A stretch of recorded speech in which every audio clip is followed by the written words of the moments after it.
All right. Hey, everybody. So this is Josh Bruce, and today we're going to be talking about sort of the experience that I think we're kind of all having, or at least most of us, at least in the United States at this point. But we're really going to be talking about a chart that I like to use for measuring experiences that we're designing and experiences that we're having. So let's start with the chart and then we'll get into my experience. So we have the x-axis, and the x-axis basically shows intentionality, right? So this has to do with the agent that is actually causing the experience, and whether or not it's unintentional, right, the far left, or intentional, which is the far right of the chart. So then we also have a y-axis, which, at the top is going to be a positive experience, or you could think of this as compassion. At the bottom is going to be a negative experience, or you can think of this as malice, right? And so when we think about unintentional positive things, we typically have a word for that. It's called serendipity, right? So a happy accident. And these are scales. So it's not that, it's an on-off switch, right? It's basically has a range to it. For example, if you're walking down the street and you see some money on the ground, that's serendipitous, unintentional, and positive for most people. And if there's nobody around, then you can grab it and most likely put it in your pocket. And if I'm thinking in terms of US currency, if it's a dime, then I'm going to be pretty okay with that and pretty happy. So that goes into the positive ranking. But if I find a $100 bill, then all of a sudden it's much higher, right? Because I can do more with $100 than I can a dime. So that's unintentionally positive. Now, unintentionally negative, at least from a human perspective, these are things like hurricanes, earthquakes, tornadoes, a viral pandemic, right? Because, I don't think nature is necessarily out to get us, and nature is the creator of this experience, right? And again, it is a negative experience, or it's having a negative impact on most of us. Now, there are some rumors, and I'm glad they're not spreading too much, but basically to at least illustrate the concept of intentional negative, right? There are some people who think there is somebody behind it. And this is actually pretty standard issue human behavior, right? When something negative, especially something so negative, is happening to us, we have a tendency to look for something we can rally against, something that we can fight.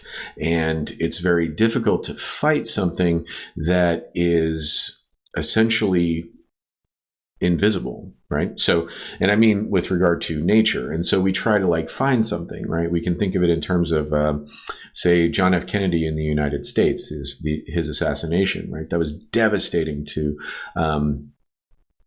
the country. And, it's very difficult for us to believe that it was just lone gunman kind of a thing.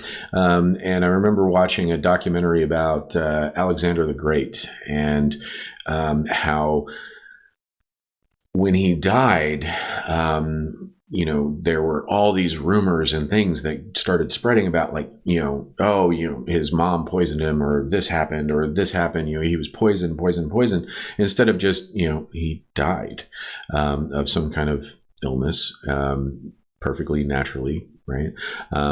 But anyway, and I would say that for the most part, we as humans don't really fall into this category. There are very few of us who are actually intentionally malicious, for the most part. Because for the most part, we all want to kind of live in this top right quadrant, okay, which is intentional and positive. So when I coach people on, other stuff like productivity and that sort of a thing, it's, for me, a lot of it has to do with designing your life, right? Intentionally looking at your life and trying to make it the most positive that it can be. So With that said, another example of a intentionally positive, at least an attempt at intentionally positive, is this setup, this video setup, and I've talked about it a little bit more in depth in other videos, so I won't keep you too long. But basically, the way the lights are set up, the fact that this one is blue, the microphone being right here and not being in line sight with the camera, right? These are all things that are part of the design, part of that intentionality, right? And it's all to try to make it a better experience for you, the viewer. So that's my intention as the agent of this experiment, or of this experience, right? And the way that we can sort of improve the experience is if you give me feedback. And you can use that same chart, only instead of what is my intention when I put this out into the world, it's more how am I feeling, right, when this is coming in. And so, because my intention may be up here, but maybe you think I'm just being really slapdash and I don't really put anything together, and just really it's not a designed experience. I'm just kind of doing what I need to do to make this happen. And it could be that you don't like my videos. I don't know. And you're having a negative experience. But if I don't know that, then I don't know what my intention, or I don't know that my intention is being absorbed or felt in a way that's counter to what my intention is. So, so that's why feedback, especially in experience design, is so important. And it's important for us to kind of share the impact that experiences are having on us, because, we're all in the same boat, literally, right? Like, we only got the one rock, at least for right now. And so we've got to be able to sort of talk about our experiences, positive and negative. What are you liking? What are you disliking? So with that said, let's talk about my experience. So roughly the last week of the last week of February, I got a cold. And, it was pretty intense, but it wasn't, anything I couldn't deal with or cope with. My temperature was about 101. And after a couple of days, because I went into my normal regimen of, how do I deal with colds? And after a couple of days, the fever seemed like it had subsided. And I was feeling much better, and I decided that I would be able to go ahead and make my flight or take my trip over to Nashville. And so went over to Nashville, hung out with my partner, because we're currently in a long distance relationship, because I'm on contract in Washington State, which is where this sort of started in the United States. And I'm actually kind of in the epicenter of the whole thing. And so, it was really nice to be able to hang out with her, and, because I love her a great deal. And so, it was really nice to be able to hang out with her, and I did, do a job interview, and then I flew back after about a week being out there. And that whole week that I was there, I felt fine. On the plane, I even had a really good conversation with a gentleman who owned a natural health food store, and also worked with teaching kids financial advice for teenagers and pre-adults. And so that was cool. Then we landed. I got into a ride share, and as we're driving, I started getting really tense in my shoulders, and I hold tension in my shoulders. And, I get tension headaches fairly regularly. And usually, though, it's when I'm, leaning on my elbows for too long or doing something like that. It's one of the reasons that I stand up, is so that I don't accidentally try to get too comfortable. And I did end up asking the driver, could you roll the windows down, because for the first time in a really long time, I actually started feeling nauseous, and I started getting a migraine as well. And So, my migraines attack my right eye. Like it feels like my right eye is trying to explode out of my head. And he rolled the window down and he asked, like, are you sick? And I said, I don't think so. I mean, I was sick earlier, but I felt fine the entire week. So I think it's just, from going up and down, and it was raining here, as it is wont to do in the Pacific Northwest. And we get to my apartment, and again, I'm still feeling really nauseous. And it used to be when I was a teenager and I would get migraines and tension headaches. This was the way that I got rid of them, right? Is basically, go ahead and just vomit and everything will be right with the world after you do that. But I hadn't had to do that in so long. It was so weird. So I did, and I did end up vomiting, and, we're sharing. So it was, clear, about a cup and a half of liquid. Then I went to bed, woke up the next day, felt fine. So, went to the office to get my laptop worked on. They fixed my laptop, which was great. And then I decided to go home because nobody was really there. And I thought that was a little odd. But I got home and I started, and then the next day I talked with my team and everything. And I said, I do plan on going into the office tomorrow. And, then one of my teammates was like, hey, no, we got a message saying don't go into the office until March 25th. And I was like, what? Okay. And I really didn't think too much of it after that. And even looking at social media feeds and things like that, it wasn't really clicking for me what was going on. And then my sister, who is a nurse, called me up and said, hey, are you doing okay? You're kind of like in the middle of it all. And I was like, what are you talking about? I don't understand. So then we ended up having a good conversation beyond talking about COVID-19. And that's when I started really looking into like what the heck is going on. And I'm really glad that we started working from home when we did. And at the same time, I did end up going to the grocery store and the convenience store. So it wasn't like I was in quarantine, because I usually shop every week, right? To pick up groceries and things like that. And as things progressed over the next week and a half, something like that, I started getting this feeling, right? So started getting this feeling that, I need to get more than just 1 week of food. And I need to start looking at preparing for this to be something like a long-term issue, if you will. And so, went to the store, got enough food for roughly 2 to 3 weeks. And if I stretch it, it'd be 4 to 6 weeks. And then, so that was something like Thursday, Friday. Sunday came, and basically, the world had changed. And this is when the recommendation was to, stick it out where you are, do, self-quarantine, keep social distance, all of that, right? And I said, okay, so Sunday evening or Sunday afternoon, I went to the grocery store one last time just to get a couple more things to make sure that I was covered for, an extended period of time.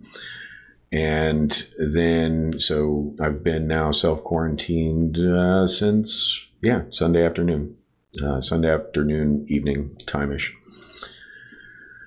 And, it's been kind of, it's been kind of a whirlwind, because we're still working, right? I am working from home with my team.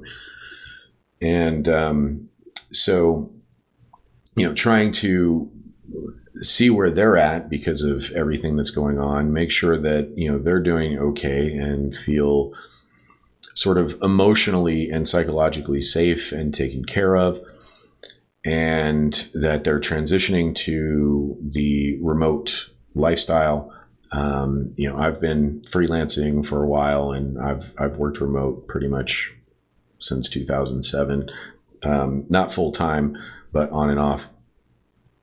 And so, that's what I'm kind of doing during the day. And then, of course, I'm trying to take care of other things as we go, and maintaining my relationship with my partner in Nashville. And also trying to look out for some of my other friends who aren't introverts, right? So I'm an introvert and kind of a homebody. I have a lot of projects. That's what I do. And, other people aren't like that, and they want to have that emotional connection.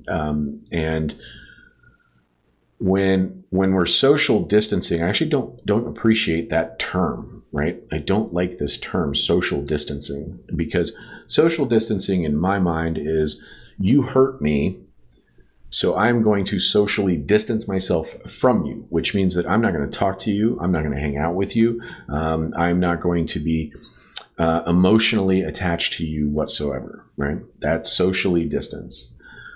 This is physical distancing, right?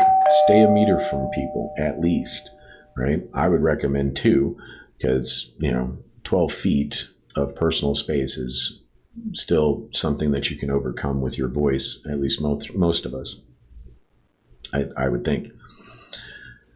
And so it's really about the physical distance, not social distance, right? And I don't go into crowds, really, period. The largest crowds that I go into are like 4 or 5 people, maybe. So what I wanted to do is I wanted to try to figure out how to design some experiences that would be helpful for my friends who need something to overcome that, right? Because if we actually socially distance from one another, where I'm in my apartment and I'm not talking to you, and I'm not talking to my partner, and I'm not talking to my friends, and I'm not getting on social, no, right? We're going to go down, right? We're going to start having negative experience real fast. And we're going to have negative experience anyway, because we are, physical creatures. We do crave connection, and as humans, and we do, that's just how we are. And so to try to overcompensate, if you will, with social, right, is, I don't want to say be a little bit nicer, except if you can actually maintain it as a longer thing. What I've decided to do is, or rather what I've started doing is, to try to create experiences that not only help me, right? I'm intentionally trying to have a good experience, but that I hope and think, is helping other people. Is I actually started doing a couple live streams where basically all I was doing was eating. And so, I'd cook dinner, and then I would come over here and I would start eating, and I would start live streaming, and people would hop in and ask me questions about how I was doing and everything like that. And, it was fun. And I really, really enjoyed having that ability to feel like I was in a group, even if it was only virtual, right? And so, and some of the people that I talked with, I hadn't talked to them in like 20 years. And so it was really nice to kind of catch up with whose kids, and, wow, you're a teacher, and that sort of a thing.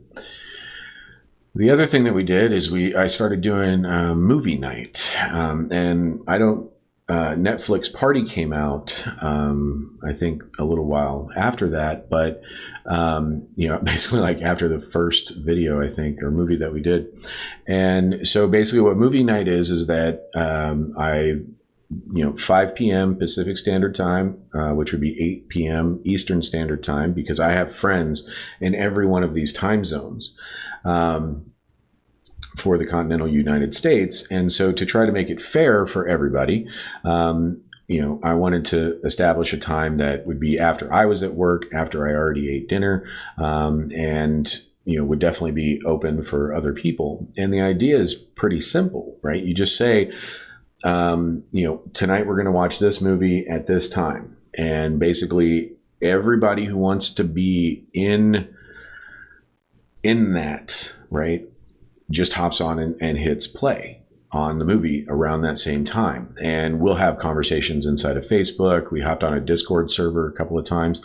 But whatever it takes, right, to be able to have that rapid communication, and also without it feeling like a voyeuristic experience. Because I think with Netflix Party, there is the ability to do cameras as well, which is great. Don't get me wrong. But some people wouldn't really be comfortable with that. So, and for those people, again, they can just hit play and go somewhere else with regard to the communication piece. So first night was Ghostbusters 2. Highly recommend going in this order. Ghostbusters 2, New York, collectively going against a baddie, which is great. Sneakers, which is a ragtag motley crew of hackers trying to safeguard information and that sort of a thing. Then we did Groundhog Day, because at this point most of the people I knew had been in self quarantine for about 4 days. And I can really start feeling like it's just the same thing over and over and over again.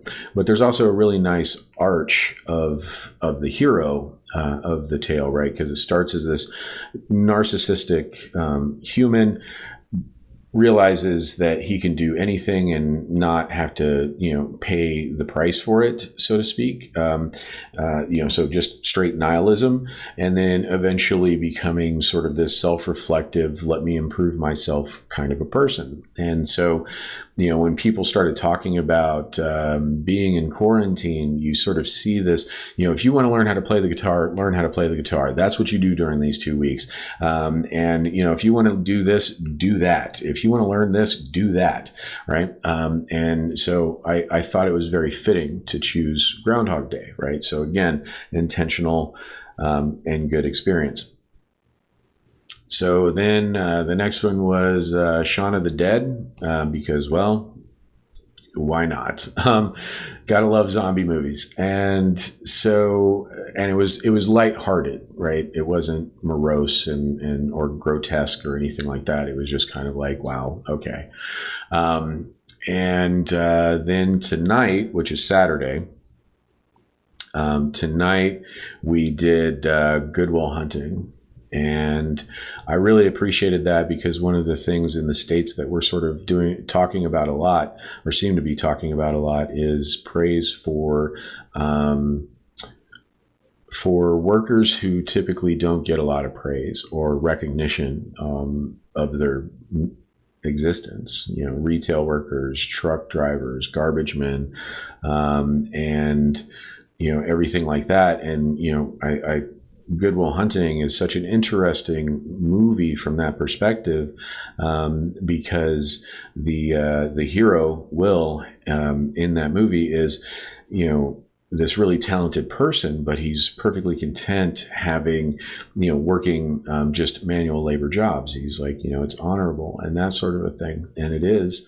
And so it just seemed like a fitting kind of story with a really uplifting kind of end to it. And I don't want to spoil it, so, any more than I already have. But yeah, so that's movie night, right? That's what we've been doing over the course of the last week.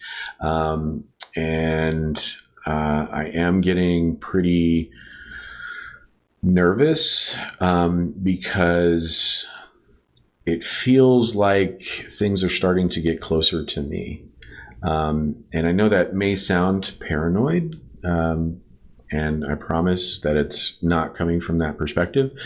What I mean by that is that we in Washington and in King County, we're still finding more cases. And, more people are starting to now hunker down, which means that there's more people, and I'm starting to get, you know, I'm already an introvert, and I'm starting to get even more nervous now because there's more people that I could possibly run into at a time that I really don't want to run into people. And even as an introvert, I'd say hi to people and things like that. But, now I do want to maintain that, that 1 meter, 2 meter of space between me and someone else. I think it's 2 meters. Yeah, 6 feet. And with there being more people in the complex, the apartment complex that I'm in, it could be a little bit more difficult. But anyways, I don't want to go too far into that, but that's adding a little bit of pressure. And then there's also, I now know 3 people who altogether know 4 people who have tested positive for COVID-19. And I know at least one of them is in the hospital and not doing very well. And so, the fact that, because part of people not necessarily believing that it's that big of a deal or that people are overreacting is a lot of times it's that distance, that social distance of, I don't know anybody with it, right? And we experienced the same thing back in the 80s with HIV and AIDS, right? So HIV is the virus and AIDS is the disease, just like COVID-19 is the virus, and they would need to work on this name. It's like SARS-CoV-2 or something. And that's the disease that you could end up getting. And so anyway, it is getting a little bit closer. And let's see, I want to say a couple of days ago, I did contact my doctor, right? Because if you have a story similar to mine, let them know, because that way we can kind of trace, sicknesses and that sort of a thing, right? Because I left here, went to Nashville, flew back, and I ran into somebody who would be going on to Portland, right? That can be very helpful to CDC and all the medical professionals. Now, so when I contacted my hospital or my clinic, I was put in touch with my care team. That's what they call themselves. And one of the nurse practitioners and I got to talking. And I said, I think I owe you my story. And I started explaining the story to her. And she said, are you showing any symptoms now? And I said, no, I haven't had a fever in some time. I'm not experiencing any shortness of breath. I'm not coughing. I don't have any symptoms. And she said, well, it sounds like you recovered, which most people do, or that you fully recovered, which most people do.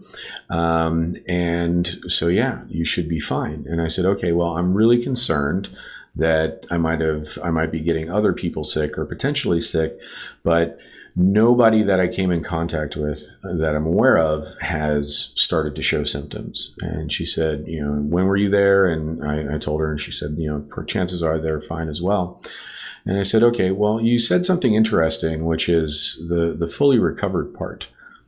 And I would like to ask, what is the percentage of people that fully recover? And she said, well, we're getting new data in all the time, so, the number can change. And I said, absolutely, I fully understand that, because you can't, if you don't know somebody has it, then you can't say that person fully recovered or didn't, right? And she said, it's about 80%. So about 80% of people fully recover. Now, their experience is going to be a little bit different, or it could be extremely different, right? So like for me, and I'm not saying that I had it because I never got tested, and I also don't seem to have gotten anybody else sick, but what I had was really intense. Again, 101 fever, my shoulders very tense, like achy muscles. It was intense, but it wasn't like I'm going to lay in bed forever. intense. But I have heard stories of people who are just like, this wiped me out, and all of a sudden I couldn't breathe. But if you don't, so the way the CDC determines moderate, what is it? Yeah, mild, moderate / severe, and that sort of a thing is basically if you need oxygen to help you breathe, then you're classified as a non-mild case, right? I think it's moderate at that point. And then if you need to actually be on a ventilator and things like that, like something that is actually physically helping you breathe, then you're a severe case. So anyway, we got talking 80%. And then I started thinking, like, here, we're experiencing about a 2 to 5% death rate. And I, just did math, and I said, so what happens to the like 13 to 15% sort of in between there, or 15 to 18% in between there? And she said, well, could be permanent lung damage, loss of capacity in your lungs, that sort of a thing. And I said, wow, that sucks. And she said, yeah, it does.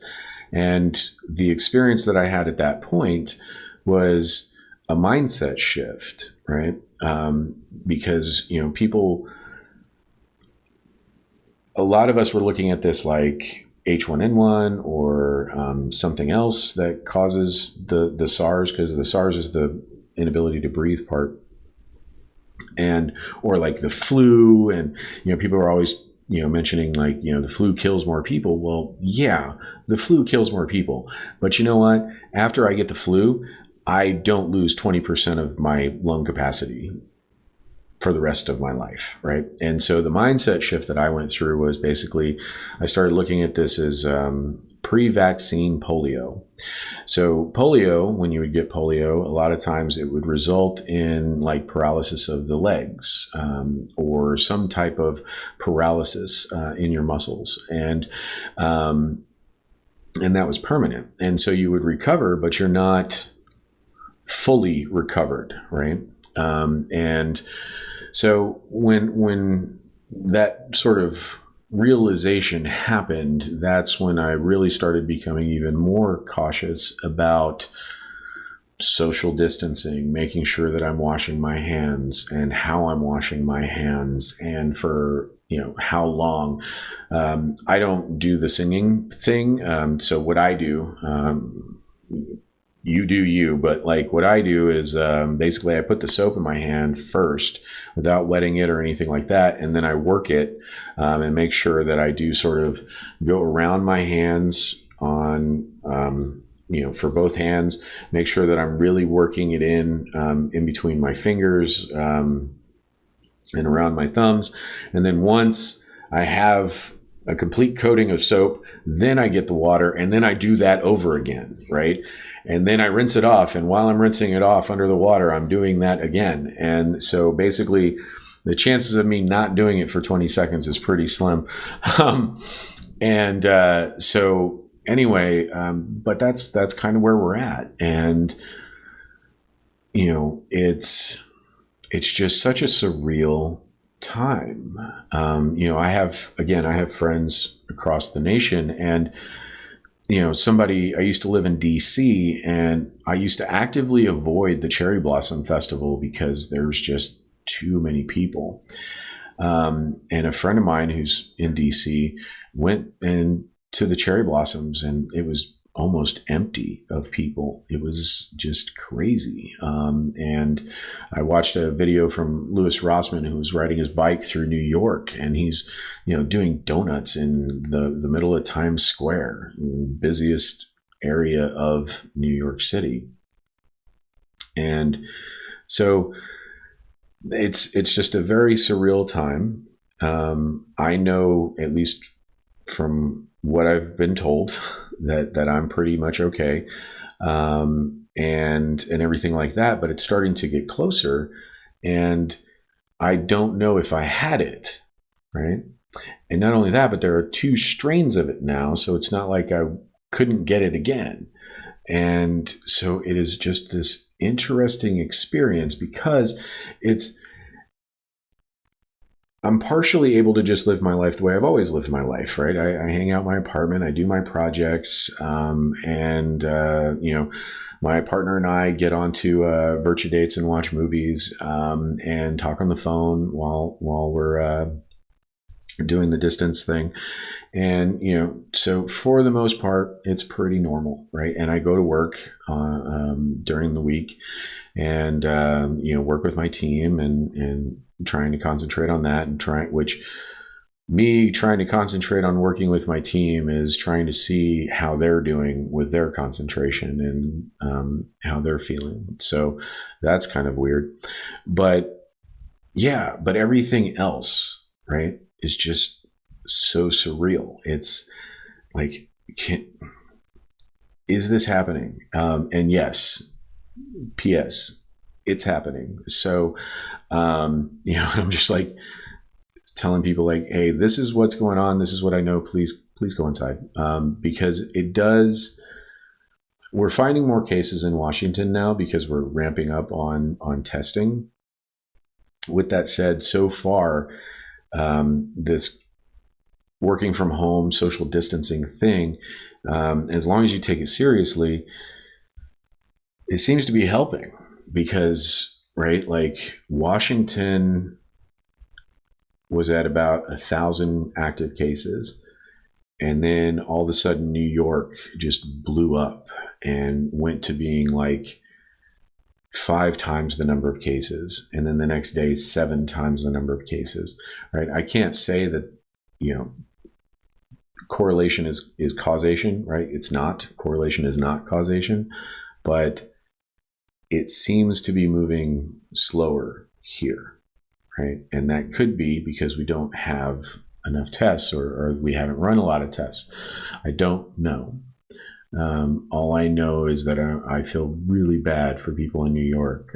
I actually have a cousin there and a friend of mine and oh man, actually like 2 friends of mine. So I feel really bad about New York and I feel bad about California as well, because California pretty much, over the course of like 2 or 3 days had the same, like all of a sudden was matching what Washington was at.